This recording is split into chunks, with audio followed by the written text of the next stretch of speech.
Today I will show you a drama, war film from 2020, titled The 800. Spoilers ahead. Watch out and take care.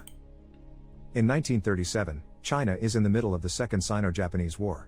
A group of soldiers has been given the mission of protecting the international settlement of Shanghai, but to reach the city, they first need to cross the countryside. When they finally reach their destination, they first come across the destroyed and abandoned side of town, so the group begins discussing how to proceed as young Xiao Hubei tells his uncle that his brother is gone. His brother is Duan Wu, who has gone exploring to see what's going on. Who?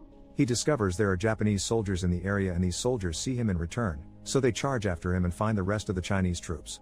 Duan Wu grabs his brother and his uncle so they can hide together and escape by sneaking around through the ruins of buildings while their group is killed.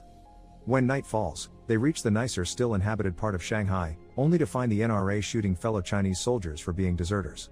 Afraid of being labeled deserters as well, they look for another group to join in order to cross safely, and eventually they find a machine gun company they can join.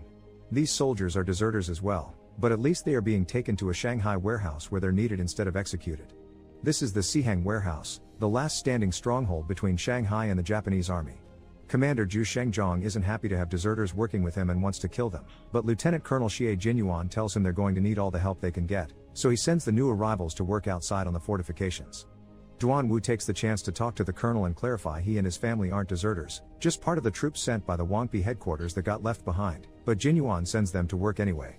While the group is working outside, one of the soldiers sounds the alarm, but it's nothing to worry about. It isn't the Japanese that are coming, just a group of Chinese refugees heading for the international Shanghai settlement.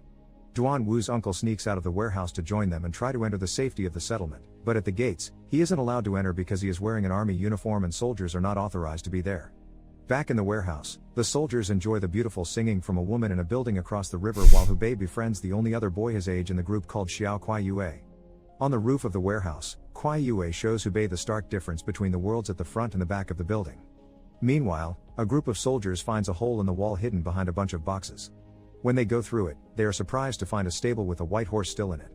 As soon as they open the stall door though, the horse gets spooked and runs out, but thankfully Kuai Yue whistles at the horse and calms it down before it gets shot. The next day, worry takes over the civilians in the streets when they suddenly hear explosions and notice the Japanese have taken over yet another building, waving their flags as a sign of victory. Thinking the warehouse is low in defense, next the Japanese try to take over it as well, but it is all a trap. The Chinese army has been hiding to ambush them and manages to quickly defeat them, thanks to the element of surprise. Duan Wu's group is still seen as deserters though, so they are not allowed to fight. They wait in a locked room and are only let out when the battle is over. One of them tries to run away, but he's immediately shot for trying to desert again. What's wrong with desert?